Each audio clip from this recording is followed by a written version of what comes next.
أجواء جنونية هنا في اللؤلؤة، وكأننا في الدار البيضاء، وكأننا في أي مدينة مغربية أخرى.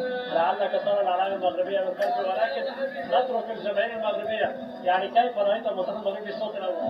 الشوط الأول هو تكتيكي 100%.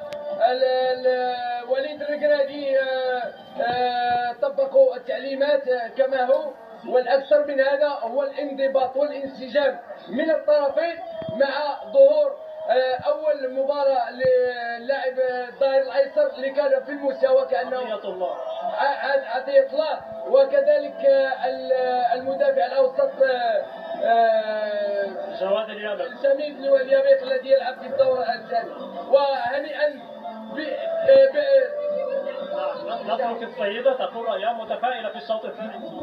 إن شاء الله هنيئا للشعب المغربي والشعب العربي بهذا الفوز العظيم، وبحال ما تنقول ديما إن شاء الله المغرب في النهائي، وإن شاء الله غنلعبوا بنفس الطريقة اللي لعبنا بها دابا، وغادي نجيبوا الكأس إن شاء الله إن شاء الله. شكرا جزيلا. متواصلون مع الجماهير المغربية، يعني شاهدنا يوسف النصيري ما شاء الله